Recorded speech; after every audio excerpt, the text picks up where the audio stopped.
Hey everybody, Chris and Mike here.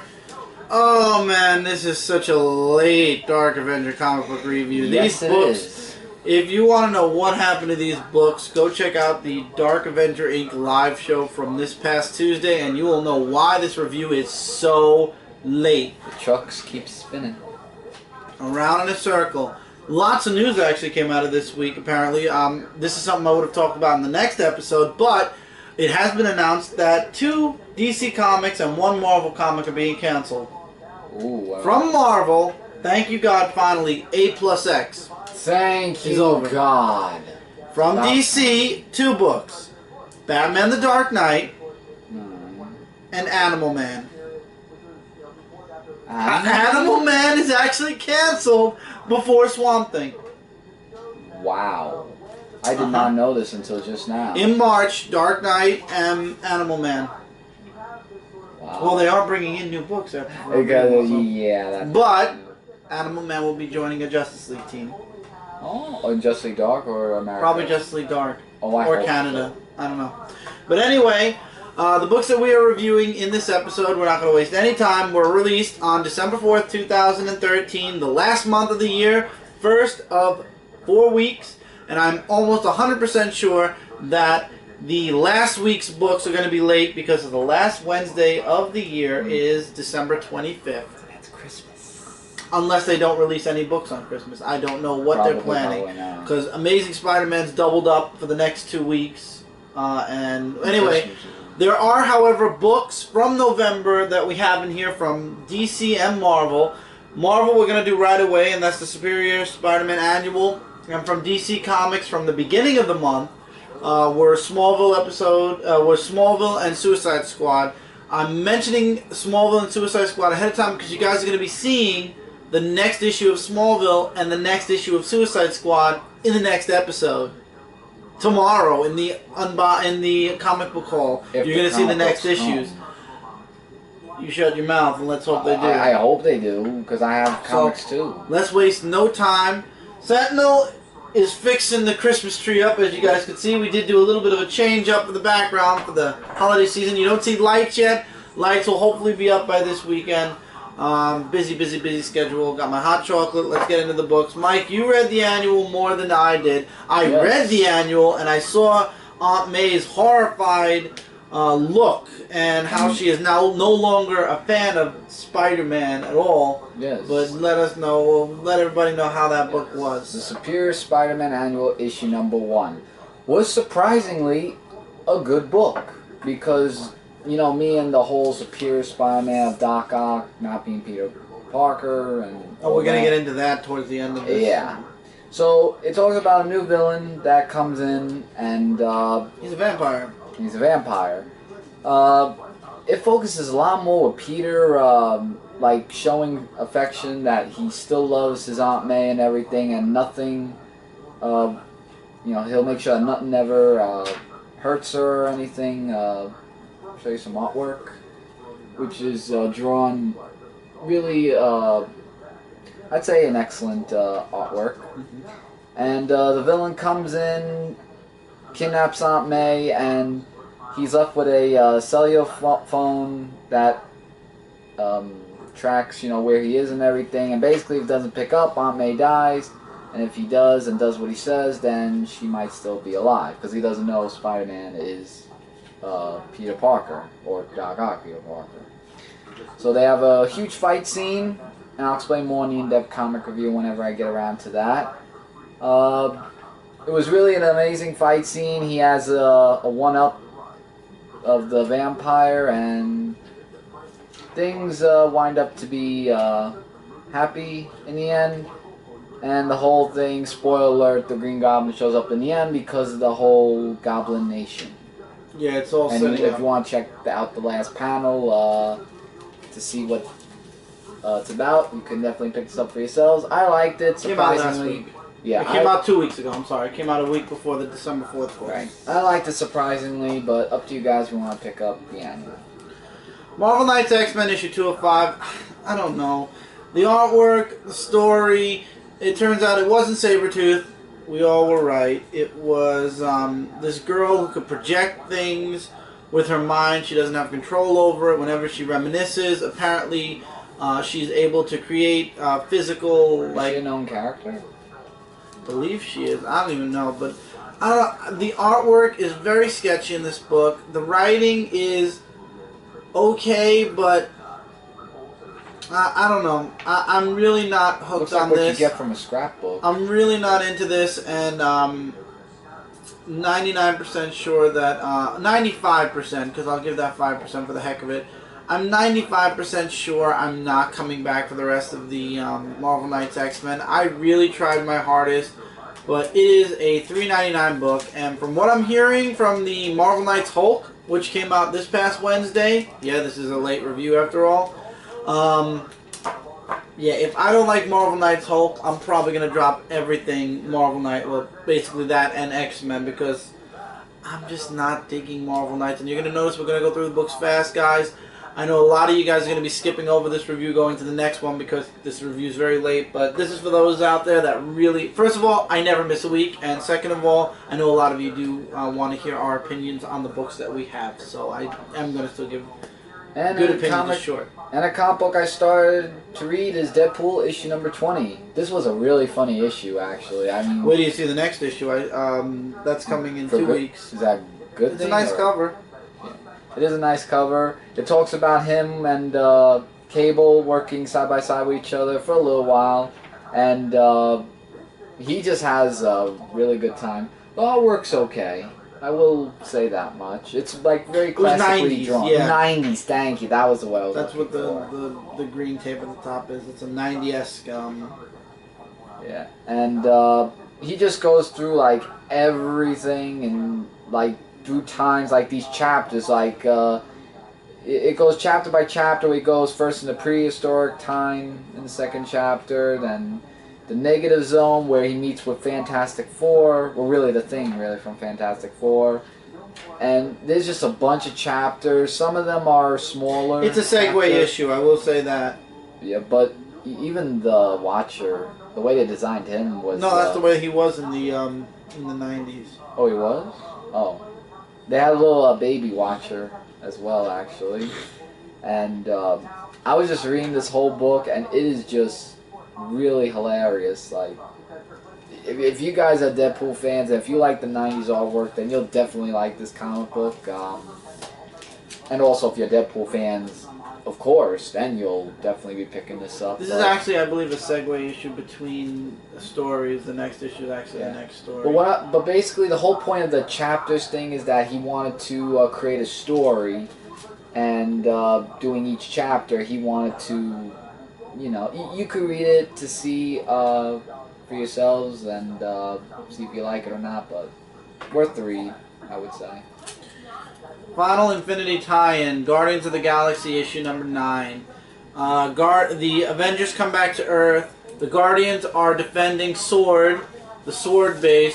Unfortunately, in the end, the Sword base is destroyed.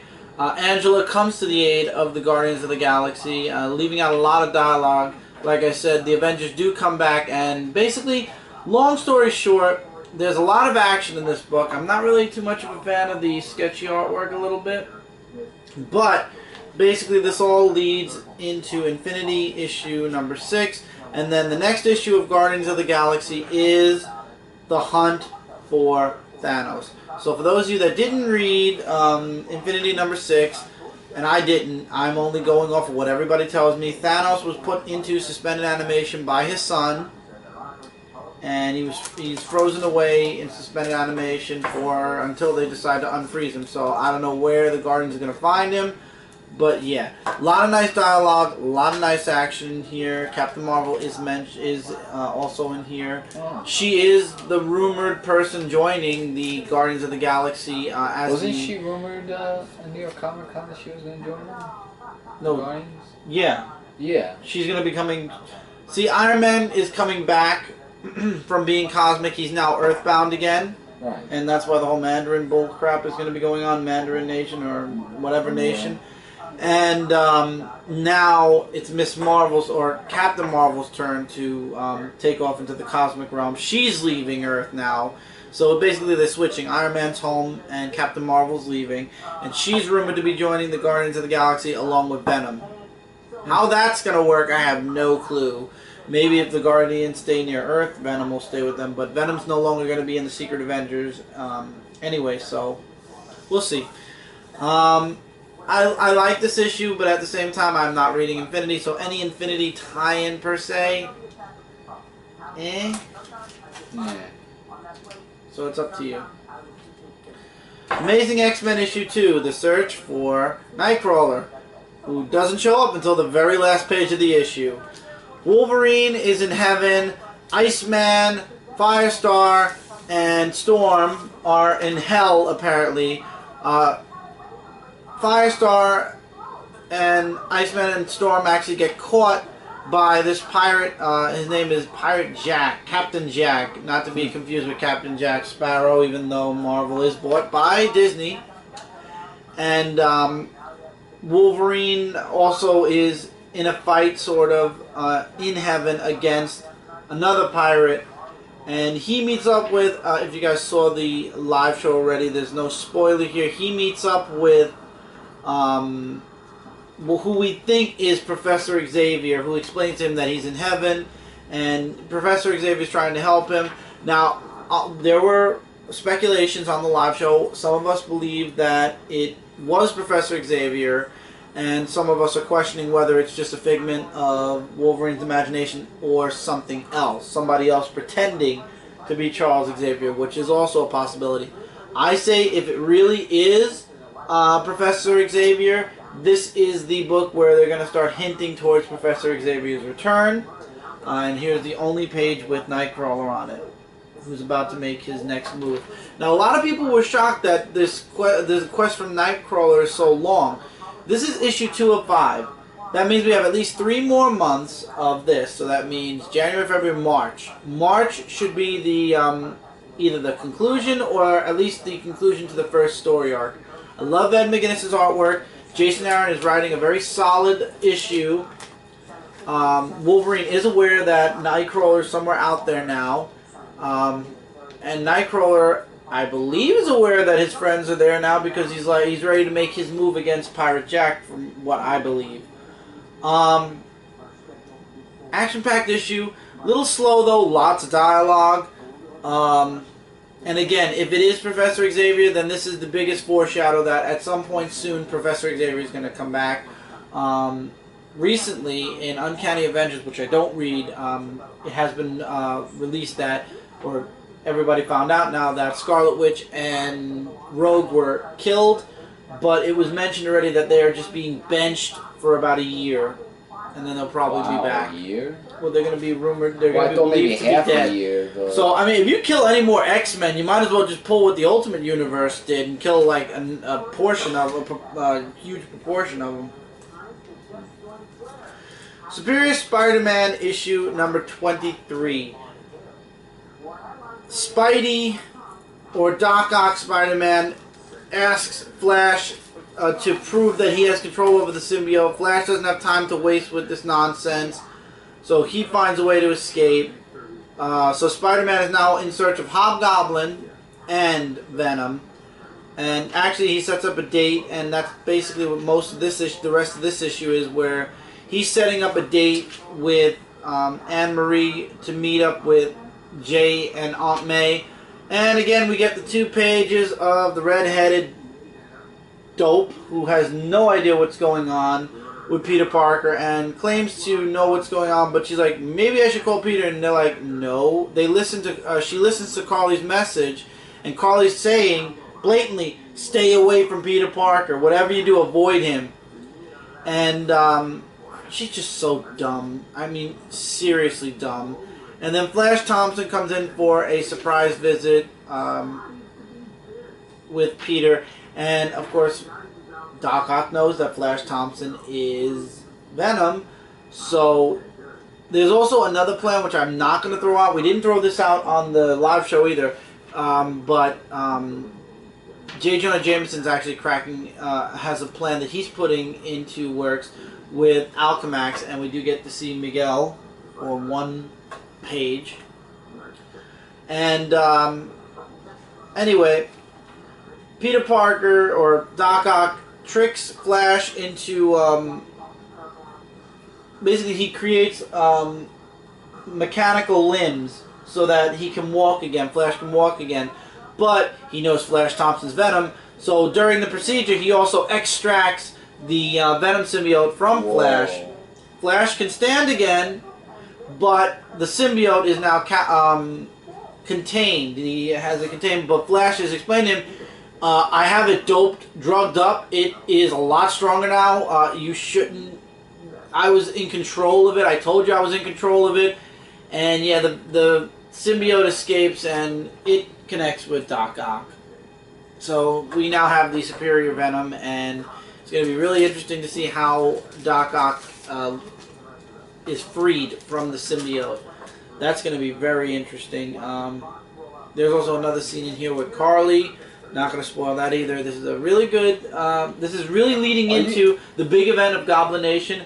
And from what I read in the solicits for March, which we will talk about next week on the live show, big things are... Something huge is going to happen by the end of Goblination. And Dan Slott, I remember him saying at Comic-Con, like, there was something that was going to, like, annoy us. Is it because of the symbiote? No. I think it's going to be what happens at the end of Goblination, because it actually says right here, ramifications from this episode. We'll talk about it during the solicits, but the last issue, the last part to Goblination is going to be humongous, apparently.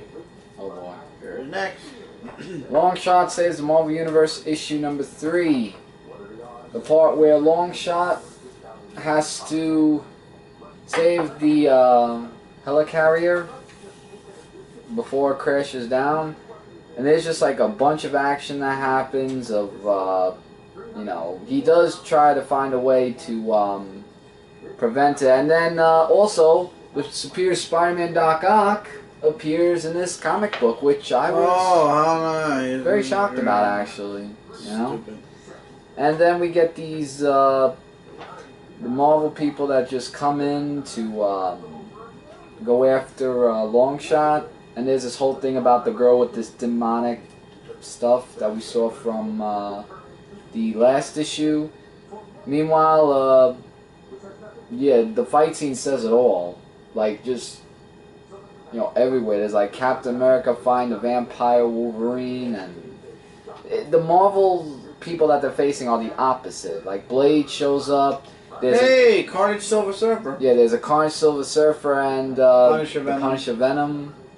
And the Superior Spider-Man actually, since he knows what their weaknesses are, actually helps out Longshot, along with the Cube, give him more information, and what it is, you'll have to read this comic book. And there's just a whole lot of bunch of stuff that goes on with the whole, you know, the lucky things, you know, with all the luck that happened. And in the end, the Doctor has some things about the cosmic thingamajigger. And Cube? The Cube, and what it could really do. It has to be continued until 2 weeks for the next issue. So, I'm really enjoying this. I mean, it's an enjoyable read for someone who was formerly in the X Factor. It does have the R of the X Factor still, just want to point that out, but it's still a good read for that matter. Cataclysm, the Ultimates Last Stand, issue number 2. Ultimates can't stop Galactus. No one can stop Galactus. However, they find out through Mysterio, if you did not read Spider-Man, of all times, I would say right here in this issue, stop, don't read this issue, go pick up the trade paperback. However you read your books, read Spider-Man, because apparently the Spider-Man saga is heavily referenced in this issue. It turns out they go to Mysterio because they believe that they find out that Galactus has the same signature as Mysterio from the 616 Marvel. And they ask Mysterio, do you know who this is? And he's like, yeah, I know who it is. He's from my Earth. And they make reference that Miles actually did, you know, they show the machine from the Spider-Man crossover.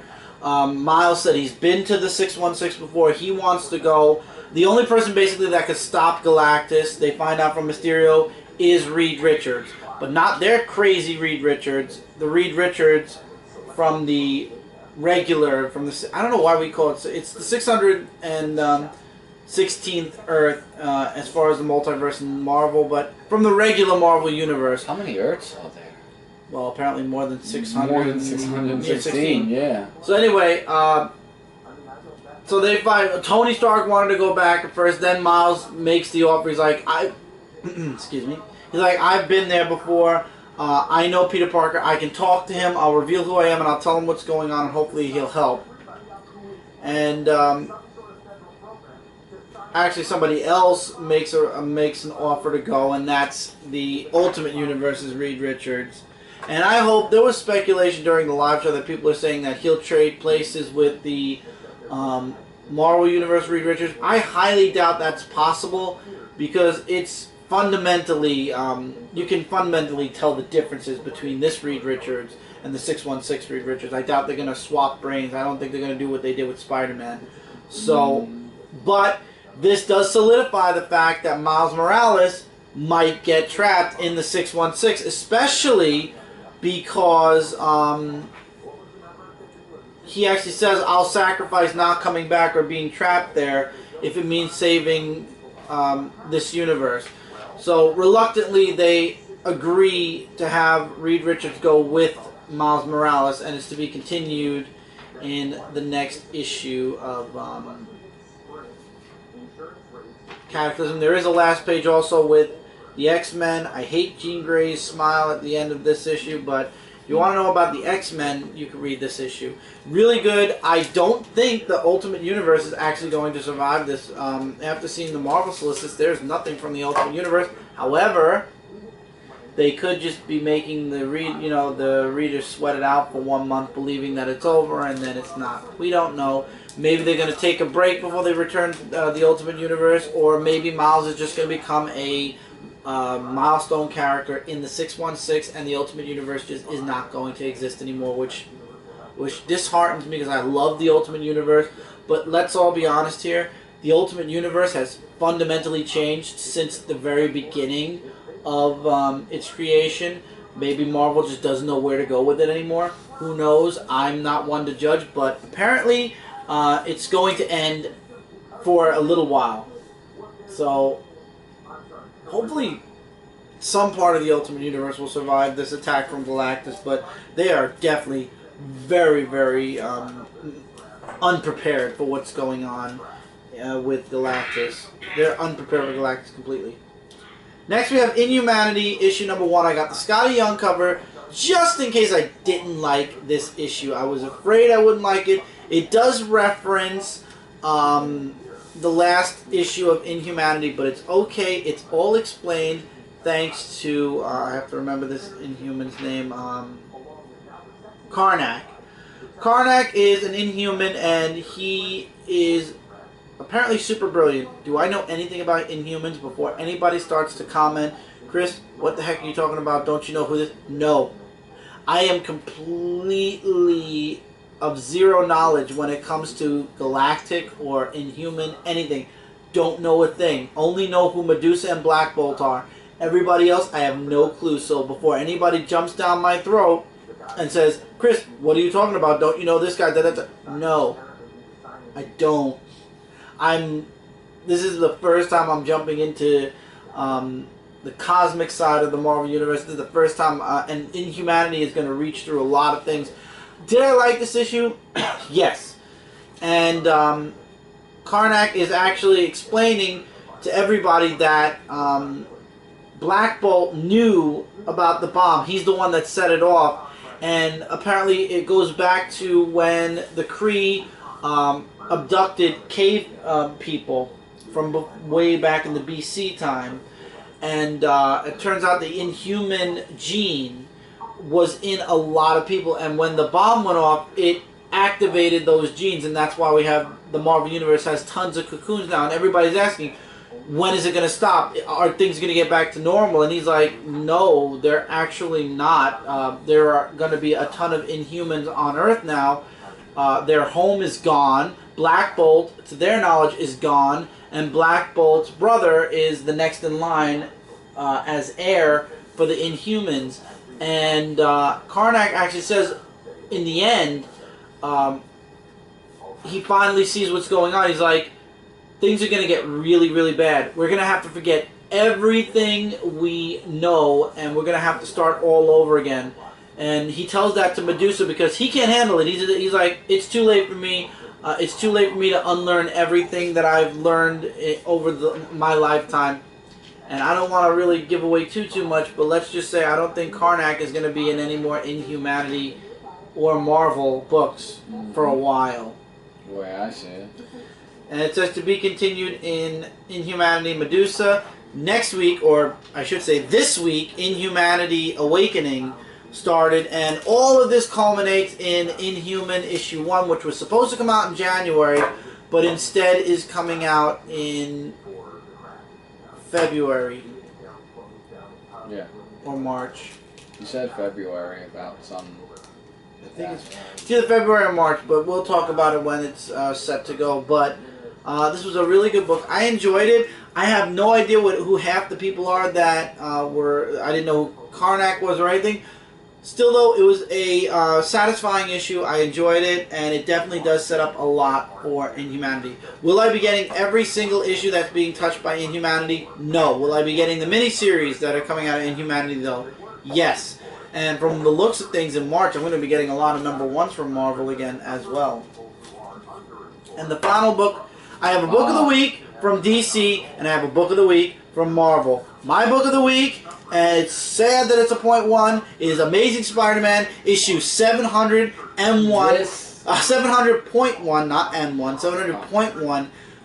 This book makes me want to drop Superior Spider-Man because this book reminds me of the Spider-Man I know and love and wish I could be reading about on a bi-weekly basis again. The one I love because I read Spider-Man.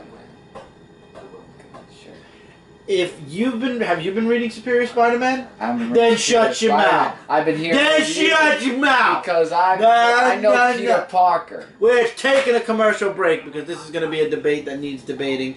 So we will be right back in a few moments. We will be right back after our commercial break. We get to break and discuss things for 5 minutes before we come back. So hang tight, and we'll be right back after these messages.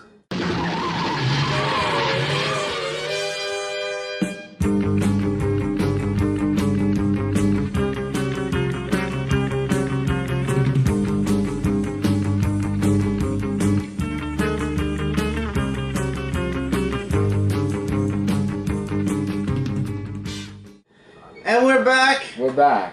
And welcome back to this week's Dark Avenger Comic Book Review, which is basically almost a week late. But yes, we are talking about Amazing Spider-Man 700.1 still. And yes, it is your Spider-Man. Yes. But you know what? I've read 28... 28? 23! Oh, it feels like God. 28. I can count. I've read 23 issues of Superior Spider-Man. That's good for you. And let me tell you something. I've read all the amazing web of spectacular Ultimate Comics before the Miles Morales and the one with him in the Black Symbiote Classics. It wasn't the symbiote. It was he made a black costume to mimic the symbiote costume for a time. Right, but then that.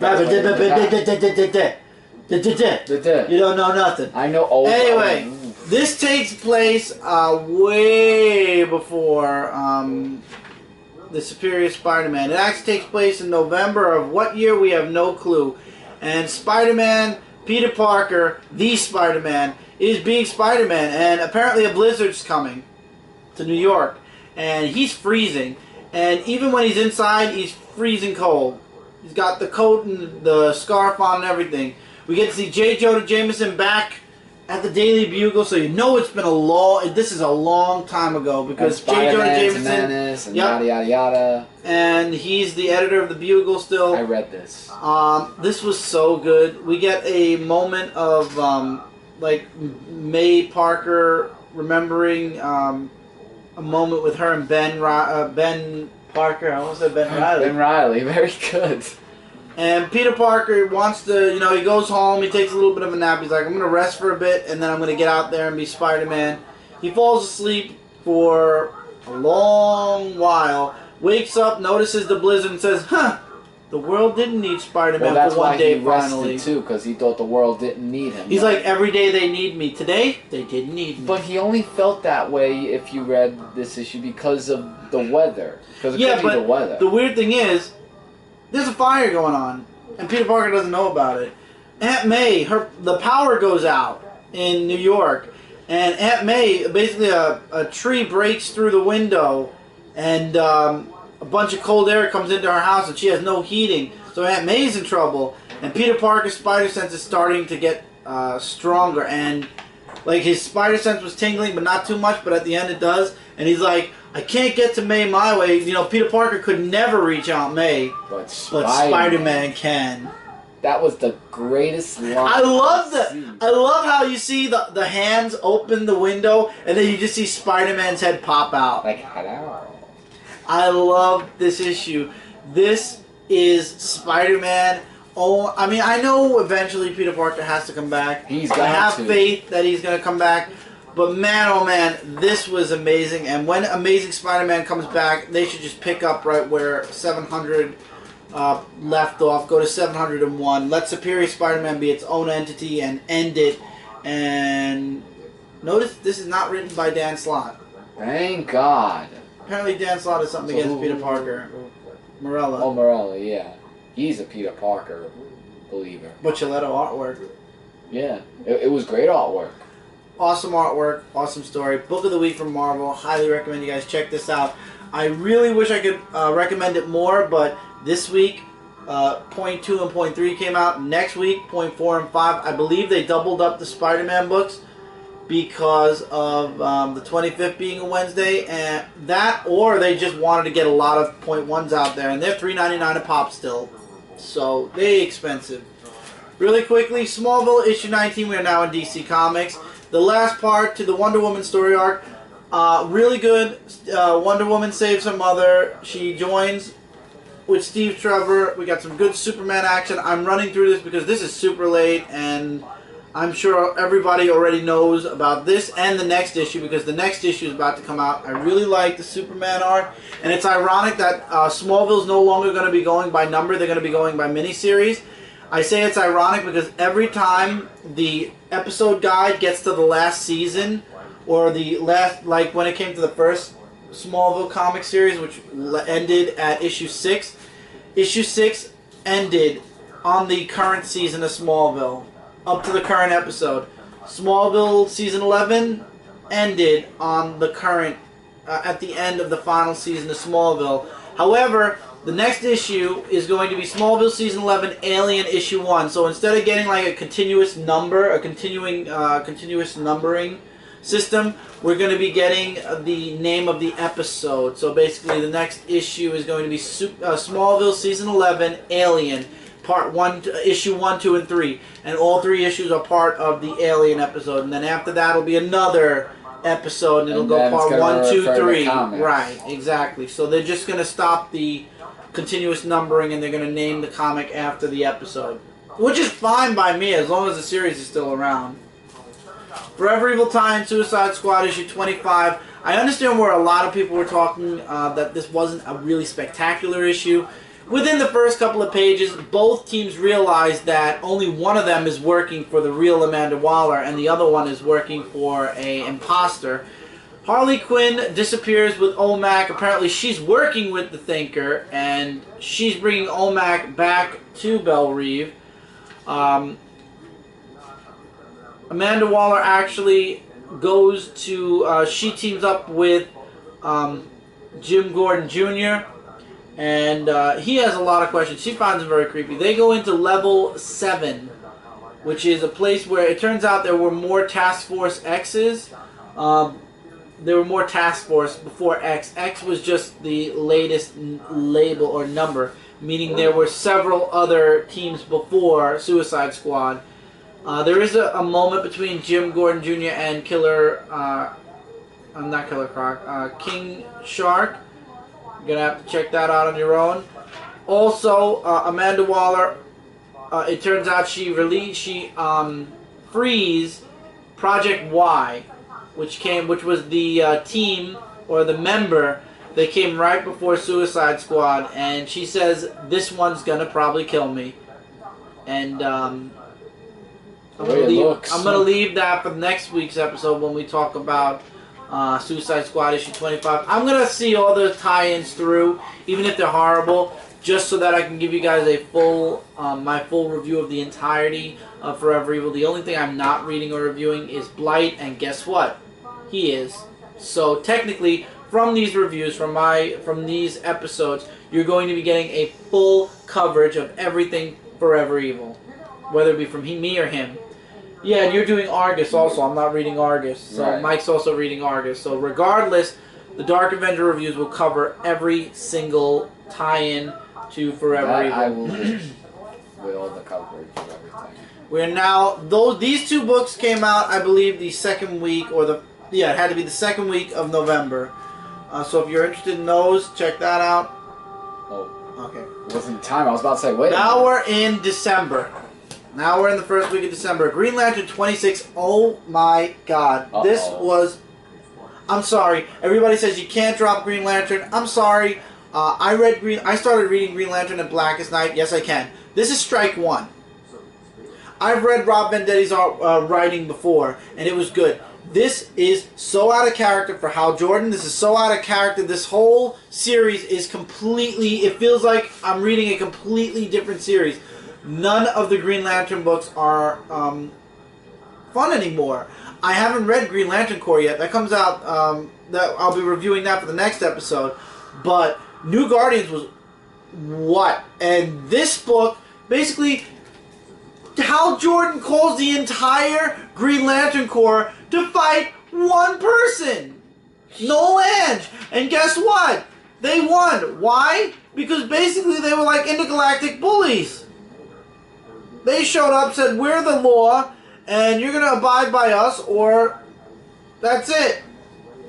And in the end, basically, Noel Ange stayed on her planet, surrendered her ring because of being bullied, and her people actually said, you could take us in instead because she needs to stay here. Basically, the Green Lanterns in this issue really look like the bad guys.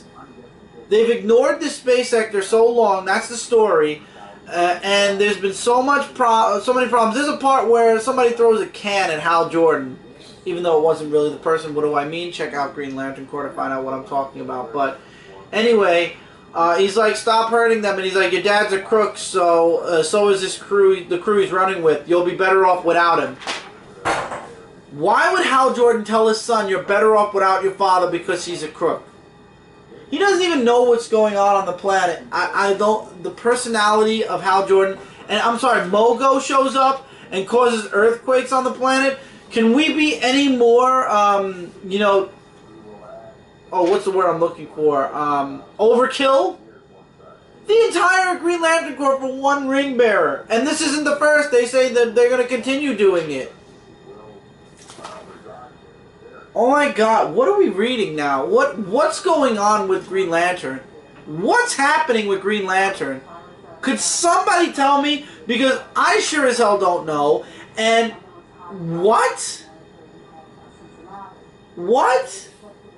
The whole Corps for one person?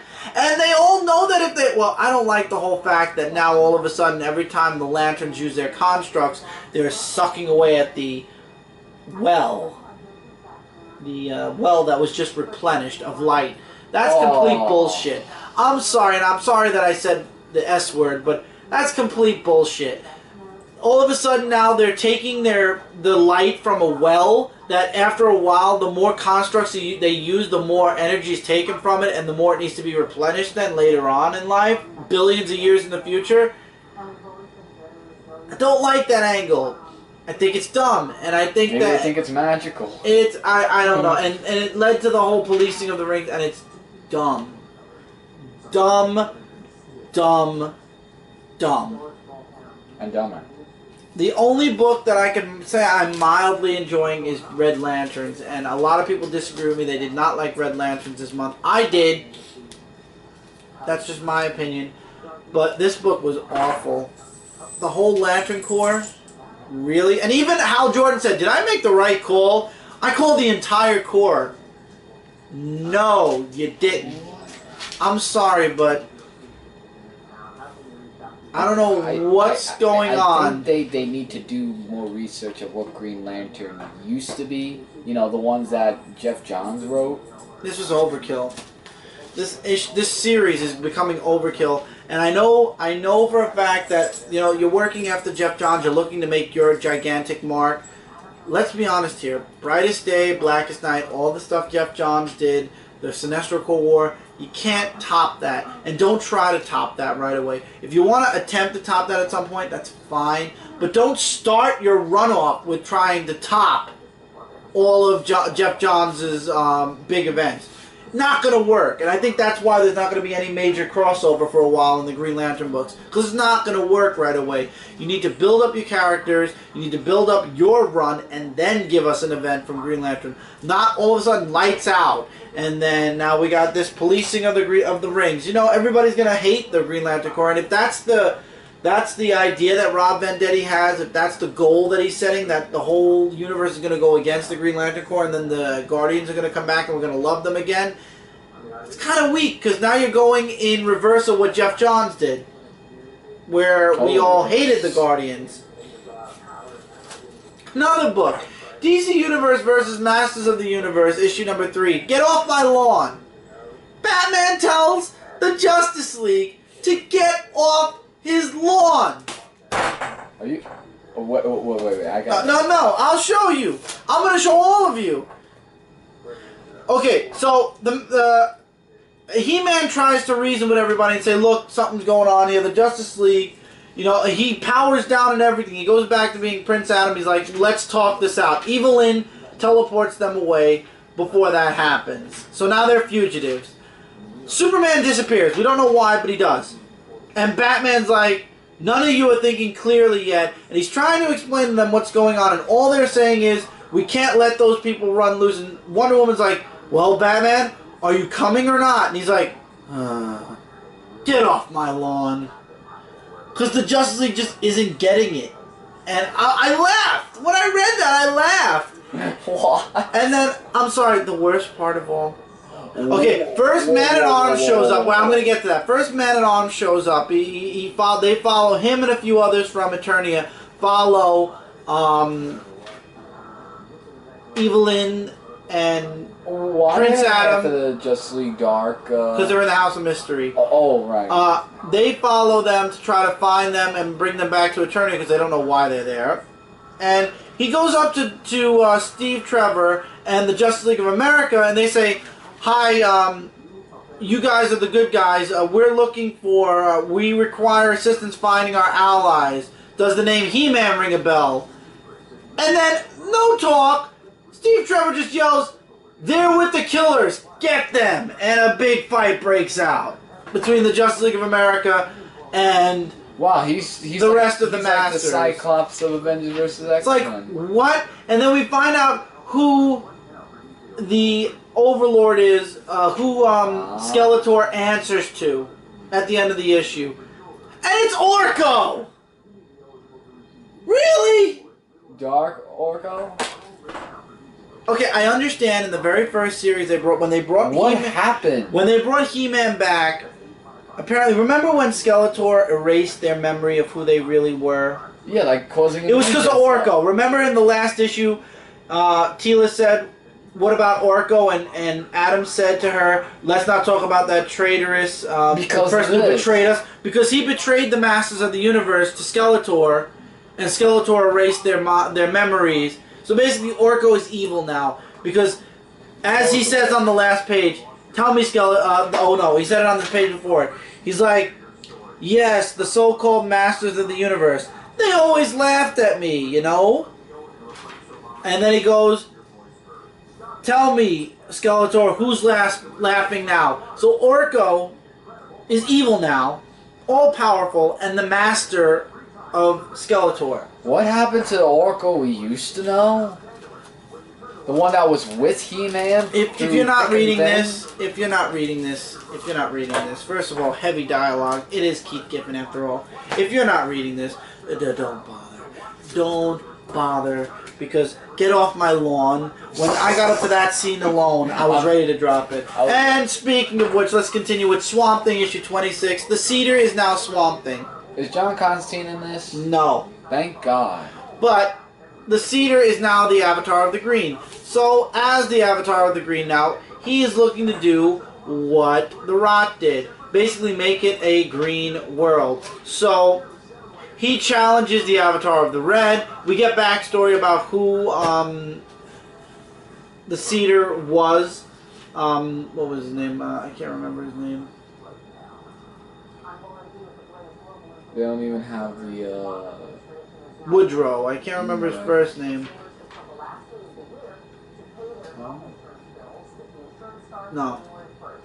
But anyway, he was always fascinated with the Green. He was entrusted to protect Alec Holland. The Green gave him the ability to manipulate seeds, and they erased Alec Holland's memory of ever meeting Woodrow.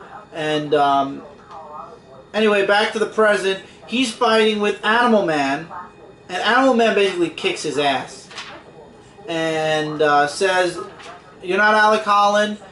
Next time you, what did he say? You want to stay Avatar? Take my advice. Stay out of my way." And he's not going after Animal Man ever again. But in the end, you can see that the Cedar is going to be. He's going to abuse his power of the Green, and it's going to be interesting to see how Alec Holland comes back and takes over, like retakes his place as the Avatar of the Green, because the Cedar, as Avatar of the Green, already you can see that he wants the Green to be everywhere. He wants the Green to be the number one. Instead of there being balance between the Rot, the Red, and the Green, he just wants the Green to take over. And yeah. So this is basically the Cedar as his first day as the Avatar of the Green. And he is one dangerous Swamp Thing, or one dangerous Avatar. Yeah, can't wait to see Swamp Thing come back. Very dangerous lately. I have no clue why. They're making him like, well, this and that. I feel horrible that I'm bashing on a lot of DC books this week, but Batman Superman issue 6, what the heck did I read? What did I read? Apparently this game that Toy Master's playing, it was designed by Mongol. And the person that helped him design it, the woman, she's an alien. She has a crystal skeletal system. And the book still reads vertical.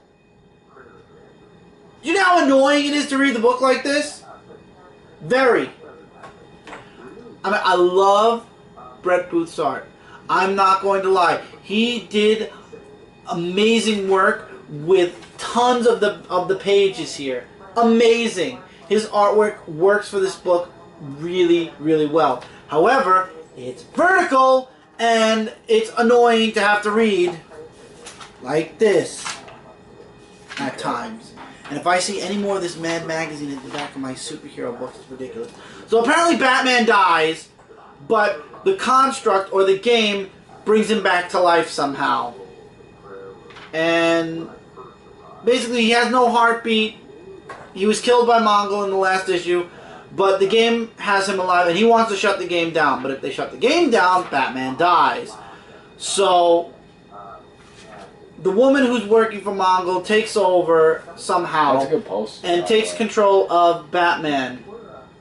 This would make a really awesome poster, actually, by the way.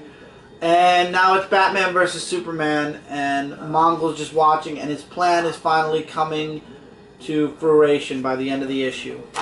That's it. That's it. So Superman and Batman are going after Mongol, and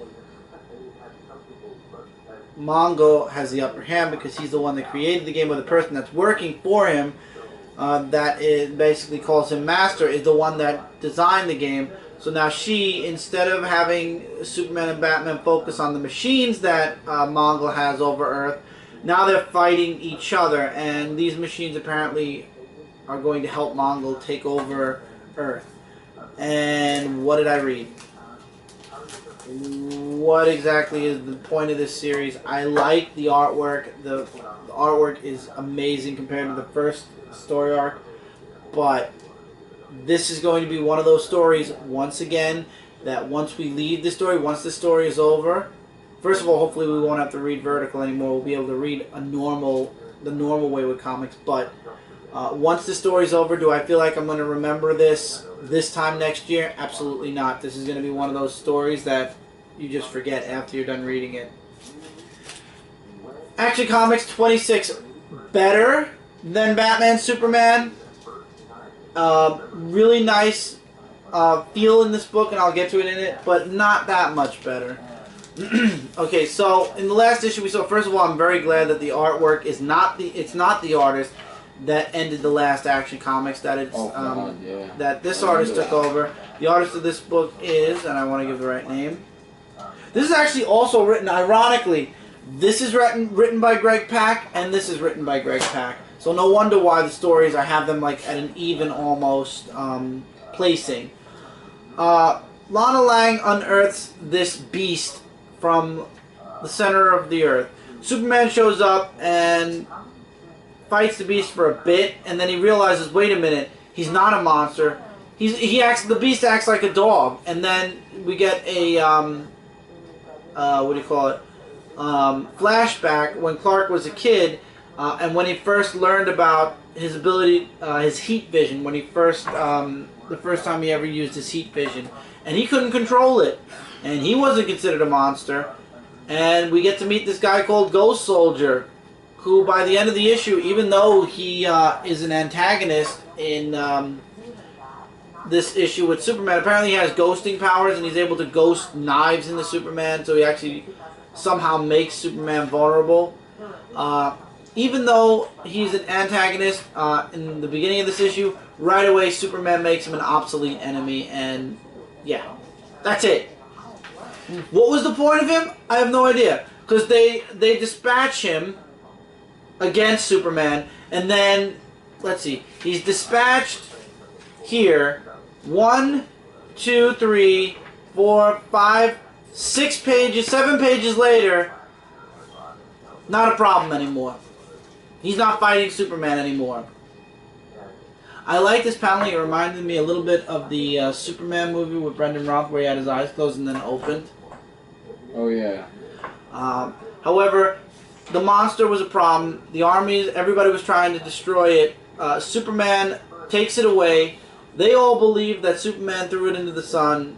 Superman is kind of annoyed. There's a lot of Langs in this book also. I'm leaving out her dialogue. Read this. Really good. I don't like the new design of the Fortress of Solitude. It is a ice sphere. An ice sphere? What the hell is that? I have no clue.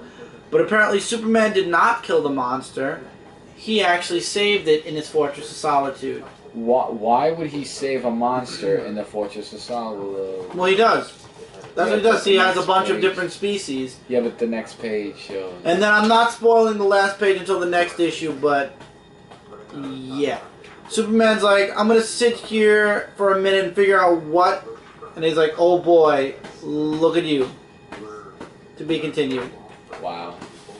That's... Once again, a story arc that I feel like once this is over, it's going to have 0 to no value as far as memories. This is going to be one of those forgettable stories. However, I will say this, I did enjoy the flashback when Superman first inherited his heat vision. It did have a lot of good symbolism. It did show that Superman isn't going to, you know, everything that comes his way he's going to destroy it. He's going to beat the crap out of it. He actually...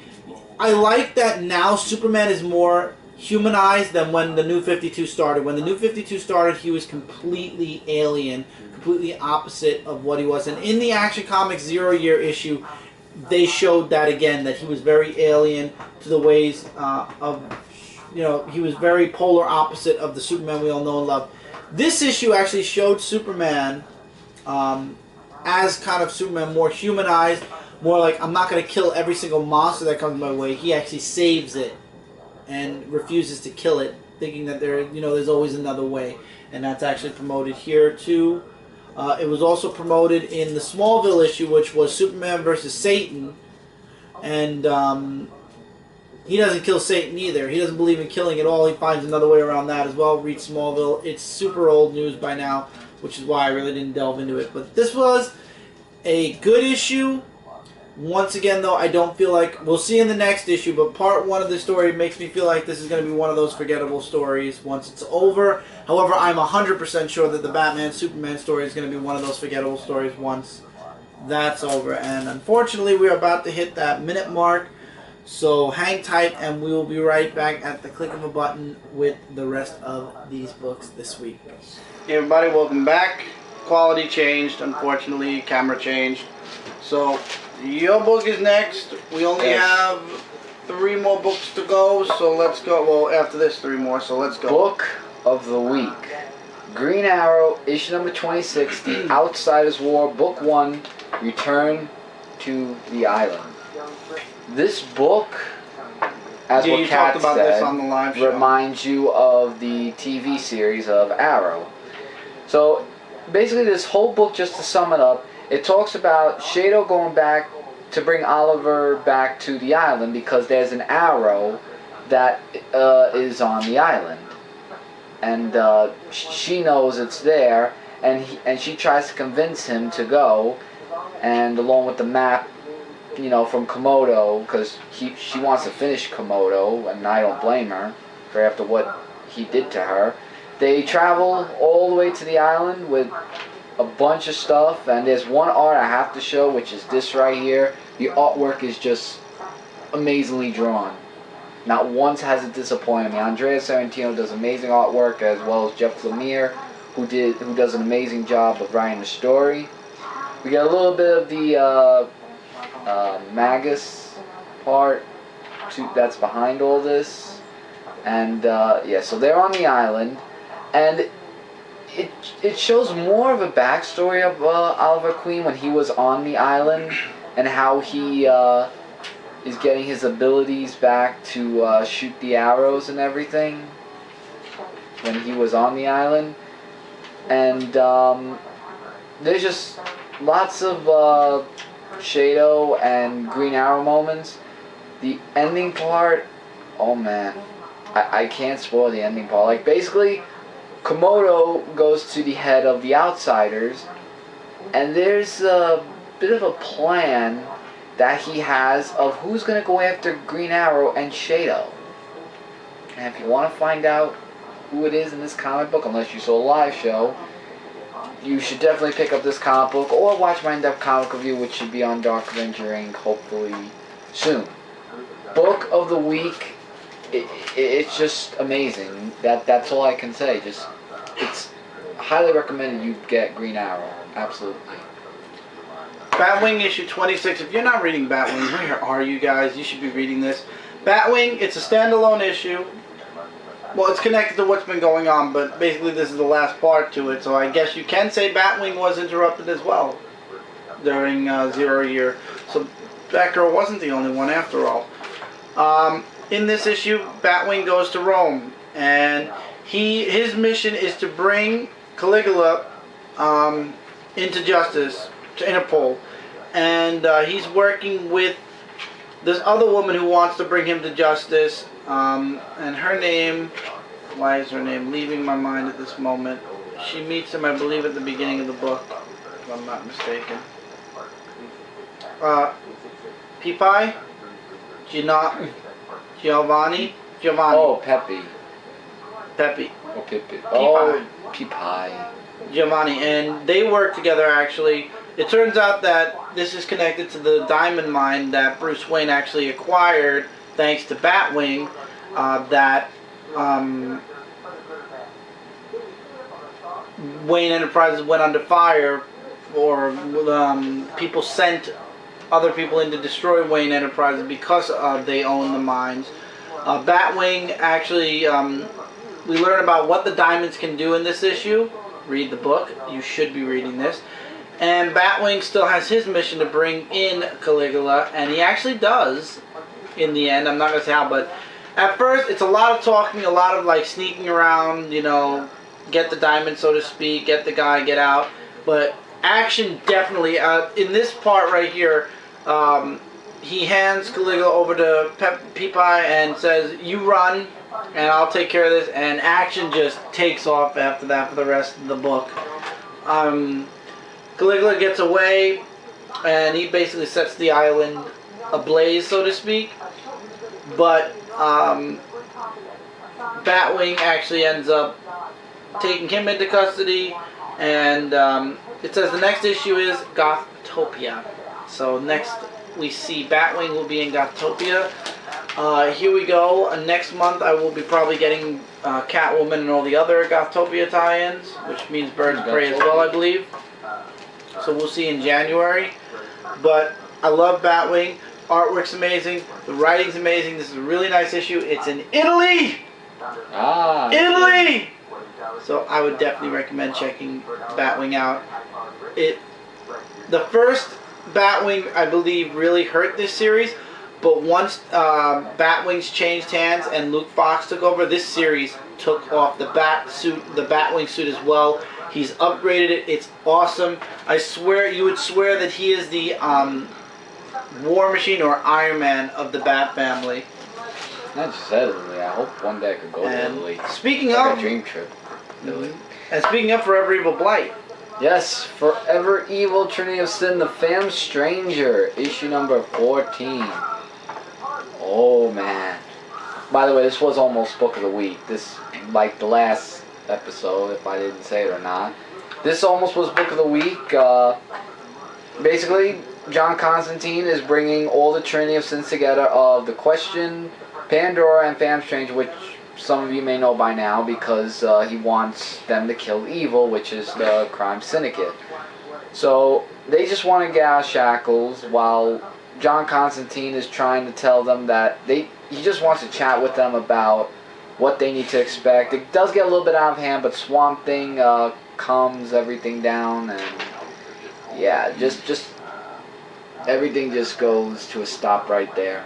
Artwork is amazing in this comic book. So the Fam Stranger, he's showing more of his inside character, like saying, you know, lies within lies, manipulation within manipulations, and just everything is just he just dove really into John Constantine's mind. Like he's showing more of another side of Fam Stranger, where he's just lost it, and there's just a whole bunch of stuff that talks about where Chris, who was with Dr. 13, actually gets possessed by Blight that visit him. So that's gonna play. So wait, Chris is Blight? Well, he's getting possessed by Blight. He wasn't Blight here. He was Blight when he came to visit him. So that's gonna play a huge role in this story.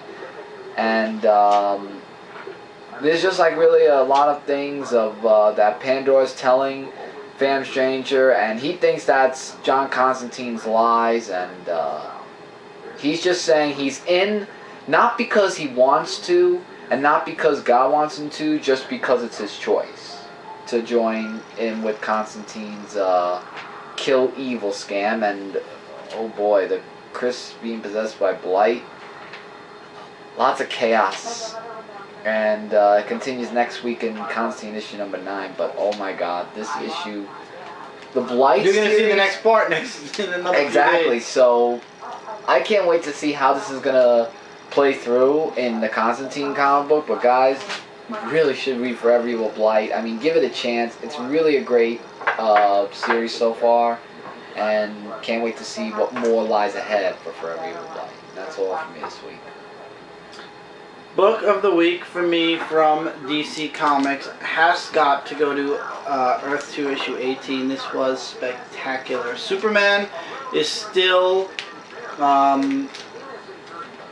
fighting for Apocalypse, and we did talk about this on the live show. I mean, for those of you that don't remember, Superman the animated series, if you didn't watch it, you absolutely should. The last episode of the last season, Superman had his mind brainwashed. He was brainwashed into believing he was a Hound of Apocalypse, and he fought for Apocalypse. And at the end of it all, even though he broke through the brainwashing and became Superman again, the world never trusted him again, or at least not for a time. During the Justice League and Justice League Unlimited series, they actually delved into that a little bit, and things got a lot better for Superman, but it took a while for things to get better for Superman. I think same's going to happen here. So Batman is still looking to release certain prisoners, and it turns out Batman has super abilities. So I highly doubt it's Thomas Wayne, Bruce Wayne's father. I think it could be Thomas Wayne, Bruce Wayne's son. And there is an interaction between Batman and Red Tornado. Batman was actually shot in the head also, and he survived. So yeah, I doubt Batman and Superman had a love child, but at the same time, Batman had to have met somebody. And actually they release Aquawoman. Flash actually distracts Superman. I like Superman's suit, though, I will say that. I hope they make an actual action figure of that. They should. Superman actually wants to, where is it? He wants Terrence Sloan and Michael Holt, which is basically Mr. Terrific, and Terrence Sloan to work for Apocalypse. And he also releases something. We find out what it is towards the end of the issue. Another awesome part, and Earth 2 is really becoming very heavy into Superman. Another person who was released from the prison cells was, spoiler here, Jimmy Olsen, because he is accountable. He can hack things. He has this USB in his hand, and he basically can go through every single computer system. Who is he, Binary Gray? I have no clue. Yeah, he kind of has Binary Gray's powers a bit. If you don't know what is, watch the indie review. And it turns out that a bunch of parademons have been released by Superman from Apocalypse. And also there's one other person that Batman, well, doesn't free, but kills, and spoiler again, I guess, it's the Joker of Earth 2. There is no longer a Joker of Earth 2. He basically kills him. Wow. That is just... So we now have Lois Lane as Red Tornado, Jimmy Olsen, who's basically got like the Binary Gray powers, Batman with superpowers, Superman, who is completely loco at this time, Wonder Woman, who might be somewhere out there, because if Superman survived, Wonder Woman definitely survived. Batman is human. But he's Batman. He definitely had to have survived somehow. But we're not going to see Batman for a long, long time. Superman and Wonder Woman definitely, though, we're going to see first. And we're already seeing Superman here. And Superman, it's going to take a lot. I believe it's going to take a lot to snap Superman out of this. What it'll take, I have no clue. But in the end of all this, I'm 100% sure that the Justice Society will be formed by it. And Superman's not old. Usually in the Justice Society world, Superman's actually older. Well, isn't that in the Kingdom Come when he's older? It is the Kingdom Come Superman, so I don't know. This was a spectacular issue. Tom Taylor has rejuvenated the life of Earth 2 that it was lacking. He definitely gave it life that it needed. Earth 2, I remember when I first started reading it, it was very slow paced. I dropped it after a while because it was just too slow. Now things have sped up. Yes, I felt like I read through this book super quick, but at the same time, I feel like I got a lot out of this book, and I am pumped for the next issue already because it's that good. Earth 2, if you guys gave up on it a while ago, give it a try again now. Tom Taylor has done an amazing job with Earth 2. Enough said, that's it. Check it out. And with that, that's it, guys. This is a late review. So, as always, thank you guys so much for sticking around. We're going to run through the books. See you guys next time. And we're going to end this show. Look forward to the comic book haul for next week's books tomorrow. Or later on today, depending on how fast my uploader is. Earth 218 is a must-get. Definitely awesome. Phantom Stranger 14. Amazing issue. Almost book of the week, but still get it. Batwing 26 was awesome. Definitely a recommendation. Green Arrow 26. Flat out book of the week, must get. Absolutely. Action Comics 26, the story has potential. I hope it's not a forgettable story. However, Batman Superman issue 6, both written by Greg Pak. This story is definitely going to be one of those forgettable stories. Swamp Thing 26, it's all about the Cedar as the Avatar of the Green. DC Universe versus Master of the Universe issue 3. Batman, get off my lawn. Really? Green Lantern 26, I don't know where this series is going, but that's strike 1. We get to strike 3, and we're going to start cutting books. Suicide Squad 25 as well as Smallville issue 19 came out in the middle or on the second week of November. Suicide Squad, I leave up to you guys. Smallville season 11 issue 19. If you're a fan of Smallville, you'll be reading that. Amazing Spider-Man 700.1, my book of the week from Marvel. Spectacular, the best book I read out of Marvel this week. Loved it. It's Peter Parker's Spider-Man. How could you not? How could you not love this issue? Inhumanity, the one-shot. It was good. Once again, I have no idea who the Inhumans are or any of the cosmic forces in the Marvel Universe, so this is a learning experience for me. Cataclysm, Ultimate's Last Stand, issue 2. Really good. Definitely recommend it. This is going to be Miles Morales' entry into the 616, and hopefully he'll stay in the 616 and not be eliminated with the rest of the Ultimate Universe. Longshot saves the Marvel Universe, issue 3. Average enjoyable book, so you can get it. Superior Spider-Man issue 23. After reading Amazing Spider-Man, I want to drop Superior, but beside the point, looking over Amazing Spider-Man, this was a good issue. Amazing X-Men issue number 2. Not as good as issue 1, but it's still good. I'm still enjoying it. Love Ed McGuinness's artwork. Can't wait to see when the X-Men actually get to see Nightcrawler again face to face. And if that is Charles Xavier, this is the biggest foreshadow that he's coming back. Infinity Tie-In Guardians of the Galaxy issue 9. It was alright. Once again, if you're reading Infinity, definitely something you'll want to read. If you're not, it's up to you guys. Deadpool issue 20. Oh, this was a funny and an enjoyable book. Absolutely must get if you're a Deadpool fan. Marvel Knights X-Men issue 205. I don't think I'm coming back for the next issue. We'll just have to wait and see next month, but I doubt it. Especially because I'm going to be getting books for Gothtopia and stuff. I doubt it. And then the Superior Spider-Man Annual number 1. Surprisingly a good issue. And it came out the last week of November. I enjoyed what I was reading on it. I still have to finish it. Mike finished it and said it was good. So that's it.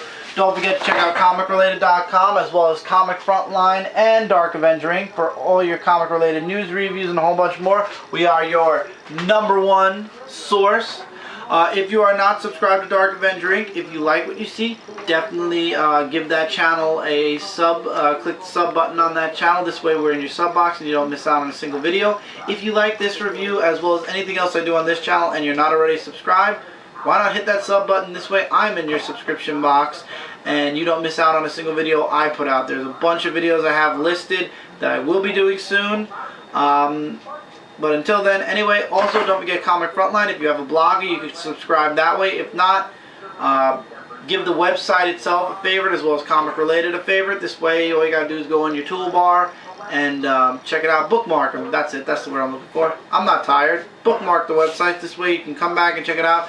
We update our websites 24/7, 7 days a week. That goes for Comic Frontline, Dark Avenger Inc., and Comic Related. It is updated all the time. If we could do it on an hourly basis, I'm sure we would, but we can't.